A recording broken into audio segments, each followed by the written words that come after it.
Hello YouTube, welcome back to another reaction video. Today I'll be reacting to World War II Oversimplified Part 2. I really enjoyed the Part 1 of the Oversimplified video about World War II and I can't wait to get into this one. And guys, before I continue, please do me a favor, subscribe to the channel, smash the notification bell to get new content. And let's get into the video.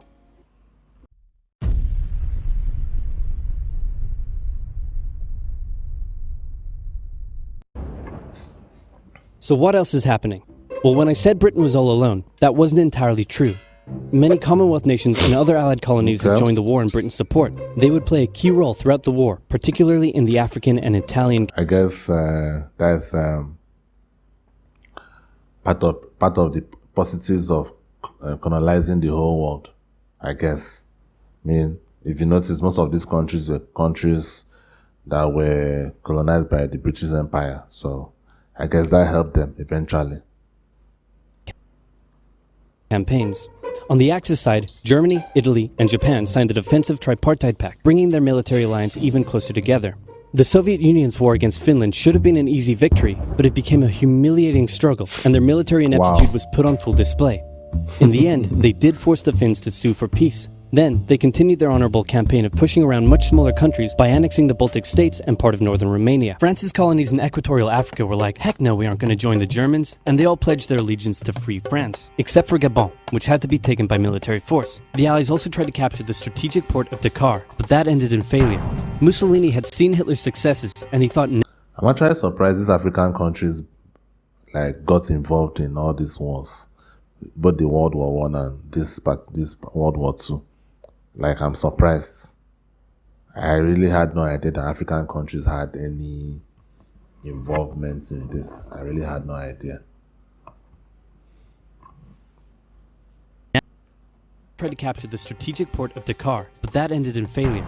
Mussolini had seen Hitler's successes, and he thought now it was Italy's time to shine. So he tried to take British Somaliland, and that went pretty well. Then he tried to take Egypt, and that went less well. Then he tried to take Greece, and that went really badly. Churchill began referring to Italy as Europe's soft underbelly. Damn.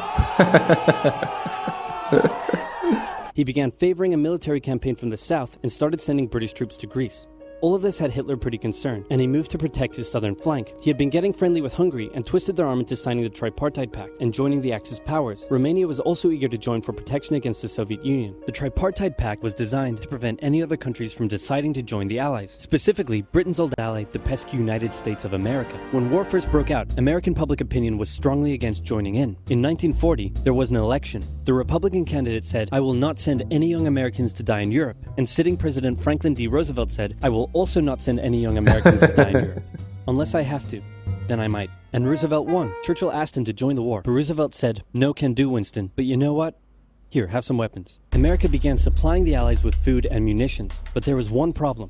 German U-boats were sinking thousands of Allied supply ships in the Atlantic, including American ones. If the Germans could sever Britain's supply line, the UK would starve. Throughout the war, the Allies had to come up with better technology to fight the U-boats. Improved radar, aircraft with longer range, better weaponry and convoy tactics. At one point, a man even called a meeting and said, "Pykrete, you take some wood, you take some ice, you put them together, you get pykrete." And then he pulled out a gun and shot some wood and it shattered. And then he shot some pykrete and the bullet ricocheted off it and hit someone else in the conference room. Did this actually happen? Pykrete aircraft carrier, but that idea was scrapped because that's a really dumb idea. In the end, Alan Turing and his team of codebreakers cracked Germany's Enigma code, and the U-boats gradually became less and less of a threat. Back in Africa, Britain decided to push Italy out of Egypt. Hey, that was pretty easy, so they kept going. Hitler realized he was going to have to finally step in and do something. He went to Bulgaria and Yugoslavia and said, "Hey, I'm going to move troops through you to get to Greece, so either join us or, be invaded." Bulgaria opted to join them. Yugoslavia opted to be invaded. Then Greece finally fell to the joint German-Italian invasion. The British had moved troops from North Africa to fight in Greece, which helped Rommel and his tank divisions push the British back to Egypt. And how many soldiers did Germany have? How is it just easy for these countries to just come in here, invade, come in here, invade, come in here, invade? I don't get it. I get it. Okay, they may have the artillery, but I still believe numbers should. I don't know, man. It's really that's the reason why I've been giving kudos to Germany since World War I video, because it's a small country at the end of the day. It's not that big. for them to be able to exert all this power everywhere is really, really shocking. Seriously. And they could have kept going, but a small, mostly Australian force held out under siege for 8 months in Tobruk, denying the Germans a strategic port city and disrupting their supply line. Despite having some success in the Middle East, the British didn't seem like any real threat for now. Hey, Soviet Union, look out! With 3 million troops, Hitler launched the largest ground invasion in history, and Stalin was far from ready. Why? Both Churchill and Roosevelt had warned him of an impending attack, but he dug. But why did he do that? I mean, seriously. Russia were backing him, like they were supporting him, or even if they were not supporting, they were not stopping him. Why was that necessary? Was he just trying to flex power? I mean, sometimes some of these powerful men or people that have power, they try to exert past their boundary. I mean, like, looking at this, there was really no reason to attack Russia. Considering all the people that you are fighting against around you, you have France, you have the British, you have the Commonwealth nations, you have the United States sending weapons and food, and the next thing you have to think of to do is to attack the one country that has not attacked you, that even backed you at the beginning. It makes no sense. I mean, his head in the sand, and the Soviets didn't stand a chance. Germany made staggering progress, with huge encircling movements capturing mind-boggling numbers of Russian troops. 250,000 at Bialystok, Minsk, damn. 300,000 at Smolensk, Damn. nearly 700,000 at Kiev, and again at Vyazma and Bryansk. Leningrad was put under a siege that would last an insufferable 4 years. Damn. The invasion of Russia had been Hitler's main ideological goal from the beginning, and his hatred for the ethnic peoples there was now unleashed in all its fury. The Eastern Front of the Second World War was brutal for all that endured it. The Germans were now inside of Moscow, and that's it. It's all over. But then it happened. It got cold. Stupid cold. Hitler had hoped the Soviets would give up before winter, but they kept fighting. His commanders came to him and said, "Can we please dig in for the winter and wait until spring?" "No, keep going." "But oil is literally freezing inside our vehicles." "That's fine, keep going." "We're having to leave the corpses of our frozen horses by the side of the road so we can still find our way in the snowdrift." Perfectly normal. Keep going. Hitler hadn't given his millions of men winter clothing and supplies because he thought he really should have won by now. Then, Stalin called in troops from the Siberian front, specially trained to fight in the extreme cold, and the Germans were no match. They were now being pushed back. They had no choice but to dig in and wait for winter to end. Germany's victories were staggering, and Japan was eager not to miss the victory bus. Their war in China had come to a standstill, but they wanted to keep expanding their sphere of influence and getting those sweet raw materials. They began making plans to expand southward, but there was a problem. I know, yeah, I know where it's going. I know where that is going. Pearl Harbor, right? I know where that is going. I know where that is going next. They're trying to expand their horizons, right? I know where they're going next. East Asia was heavily colonized by America and Great Britain. It was also full of ocean. Ocean meant naval combat, and there was no way the Japanese Navy could stand up to the US and the UK. So they thought, wouldn't it be nice if we could destroy their navies before we begin our conquest? And so it was. On December 7th, 1941, the Japanese launched a surprise air raid on the US Pacific Fleet at Pearl Harbor and inflicted a huge amount of damage. They also attacked British colonies in Southeast Asia. Roosevelt had no choice but to declare war on Japan, and so did Churchill. Hitler then declared war on America, even though he totally didn't have to. The attack on Pearl Harbor seemed like a big Japanese victory, but they didn't attack any of the naval repair yards, fuel storage tanks, or the submarine base, meaning the Pacific Fleet would be up and running again pretty soon. In the meantime, though, the Japanese were able to begin their conquest. They took Guam, the Gilbert Islands, Wake Island, Hong Kong, and the Philippines. They forced Thailand to join them so they could march their troops through to Malaya. They swept through Singapore, North Borneo, the East Indies, New Guinea, the Solomons, and they were now threatening northern Australia and the borders of India. Japan's victory had been as staggering as the Germans, and it reinforced the Japanese idea that this was a divine war which they were destined to win. But their victories had been based on speed, not power, and power would eventually catch up with them. For now, though, in all occupied nations, the people suffered. Persecution, forced labor, harsh punishments for any who spoke out against their occupiers. In Europe, the Nazis were rounding up ethnic minorities and other unwanted groups and individuals. In particular, millions of Jewish people would suffer through the terrible events of the Holocaust. Brave resistance movements rose up in defiance of their invaders, while the people held out for hope. And hope was coming. Winter was over, and Hitler could continue his push eastward. But this time, he switched up his strategy. He wanted to focus on the south. His plan was to cut off the Russian armies in the Caucasus, an area full of oil, and then invade the Caucasus and take all the oil. His forces moved across the north with ease, and Hitler got cocky. He rerouted the 4th Panzer Army south early, leaving the 6th Army to complete the encircling movement alone. To do so, the 6th Army had to reach and take the key Soviet city of Stalingrad. The Russians defended it fiercely, and Stalingrad saw some of the harshest fighting of the entire war. The Soviets held up the German advance for 5 months as they battled in the war-torn city, which bought them valuable time. When the Germans had first launched their invasion a year earlier, the Soviets had moved their factories to the east. Those factories had been building a butt-ton of tanks and aircraft and getting the Soviet army up to scratch. Now, it was ready. Stalin gathered his new and improved forces around the city, and in an attack that resembled Hitler's own encirclement tactics, they began surrounding the 6th Army. Hitler's commanders came to him and said, "Hey, maybe we should retreat." But Hitler said, "No, Man, this you man.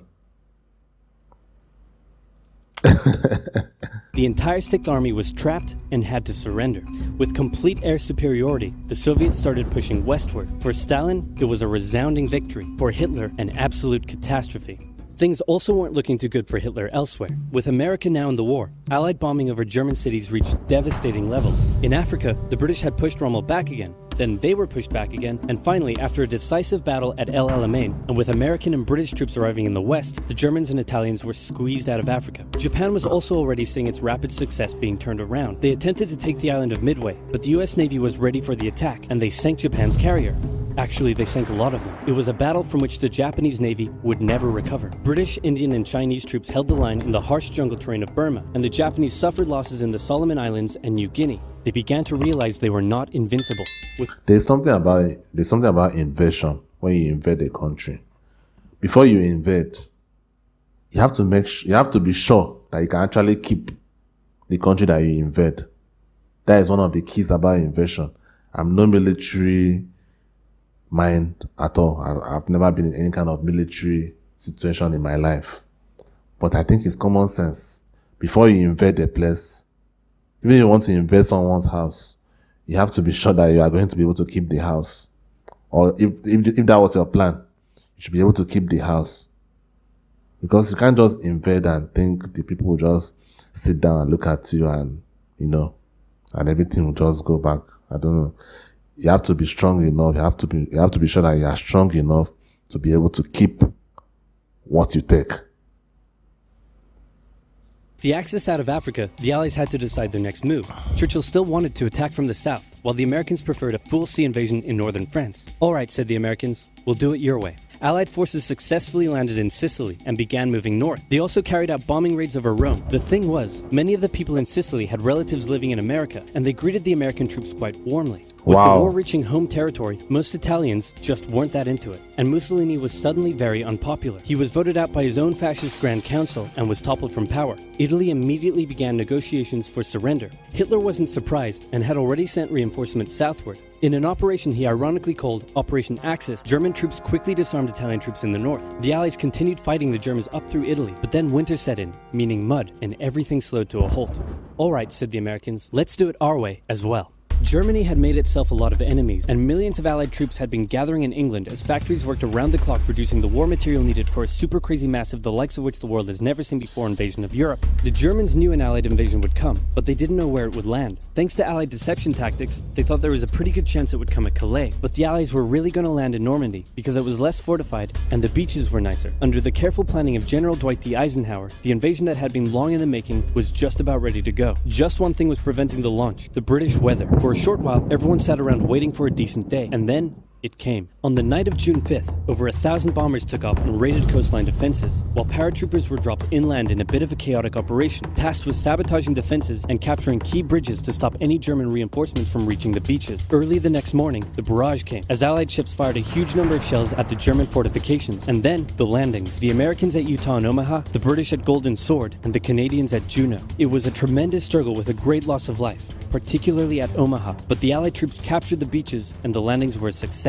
Then they began their movements inland. They took the port of Cherbourg and the city of Caen. The Americans moved south to capture Brittany. Then, in a massive disaster for the Germans, British and Canadian troops from the north and Americans from the south trapped the German 7th Army in a near wipeout encircling movement. In August, Allied troops landed in the south of France to little resistance. On one beach, all they found was a Frenchman handing out champagne. Paris was liberated, and the Germans were pushed out of France as the Allies entered Belgium.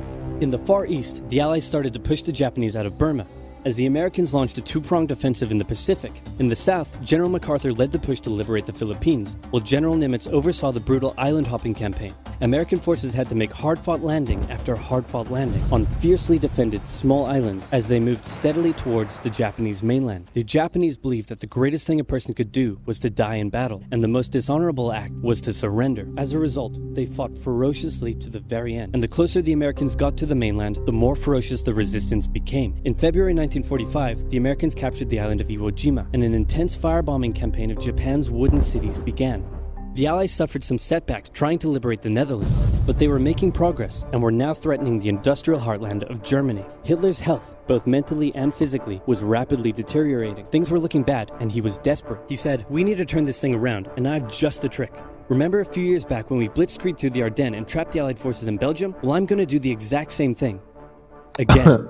He gathered his forces and tried to pound them through the Ardennes. He used up the remainder of Germany's strength and resources, and he managed to create quite a nice bulge. He also trapped some American forces in the Belgian town of Bastogne. The Germans sent the trapped Americans a message saying surrender or be annihilated. When it was read out to the commanding officer, he said, "They want to surrender? No, sir, they want us to surrender." Nuts! And that's what they sent off as their official reply. General Patton's Third Army then managed to break the siege from the southwest, and the Germans were pushed back. Hitler's last-ditch attempt had failed, and what followed was a total collapse of the German forces. The Allies pushed into Germany from both sides. The Soviet Union took Warsaw and kept pushing to Berlin. In his bunker, Hitler realized all hope was lost. Berlin fell, and with it, Hitler's dreams of a great German empire. Two of the Axis nations had been knocked out. One to go. The Americans began their assault on Okinawa, the last island before they would reach the Japanese mainland. The desperate Japanese fought hard, launching kamikaze attacks on the US ships. The citizens of Okinawa suffered capture. The Allies now had to make a choice. Either continue the devastating struggle up the Japanese mainland, or they could try to coerce the Japanese into surrendering now. In July, the first successful atomic bomb test took place in New Mexico, and the destructive weapon was ready for use. America and the UK were also seeing the Soviet Union not so much liberating as occupying its captured territories, and so they wanted to put on a show of force. On August 6th, the A-bomb fell on Hiroshima. Then, on the 9th, Nagasaki. The cities were reduced to rubble, and for the people living there, it was a terrible fate. But for the Allies, it achieved their main aim. In September, the Emperor announced Japan's surrender, saying the war situation has developed not necessarily to Japan's advantage. After 6 years, war was finally over. The Allies occupied Japan for 8 years. The Emperor was allowed to keep his position, but General MacArthur made sure this picture was printed in the Japanese press to display to the Japanese people that their Emperor was not the divine, powerful being they had believed. Germany was divided between America, the UK, France, and the Soviet Union. In 1949, the Allied sectors were united into West Germany. The Second World War had been more terrible and destructive than the first. In its aftermath, two major superpowers with two very different ideologies had come out victorious, and the tension between the two of them would create a new kind of war. The Cold War. A very, very cold war. What? Wow, man. Guys, why are humans like this? I mean, just look at how this war started. The war started because Germany felt embarrassed in World War One. Okay, I get it. Nobody wants to be embarrassed. Nobody wants to feel like they were being shit on. I get that. But was it really necessary? Was it really necessary? I mean, like, okay, you felt humiliated. You motivated back your people, motivated them back up, tried to get them to build a German empire. Like, how big did Hitler want the empire to be? Did he want it to be like the whole of Europe? Did he want it to be like the whole of, Eurasia? That is Europe and Asia. What was the plan? Seriously. Or was it just about race? Was it just about he only wanted the world to only have the Aryan race? Like, I just don't get it. Really, I just don't get it. And as we saw at the end of the war, two countries that fought side by side end up with different philosophies, and that is normal. Human beings, everybody is different. Most people, like, it's very hard for you to come across to people that are similar in everything entirely. So that is just how we evolved. So it's not really surprising that two people that fought side by side at the end of the day ended up like, I don't agree with you about this, and you don't agree with me about this, and we're now into a cold war.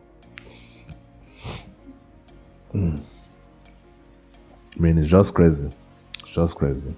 Alright, guys, that will be it. World War II. World War II is like probably the most iconic war in human history. Most people, at least most of us that are born after World War II, that is all what we hear about World War II. World War II, Adolf Hitler and all that. And I'm glad that I've been able to get knowledge about everything that happened during that war. And I hope you guys enjoyed the reaction. I hope you guys enjoyed watching it with me. If you love the reaction, smash the like button, and till next time, peace.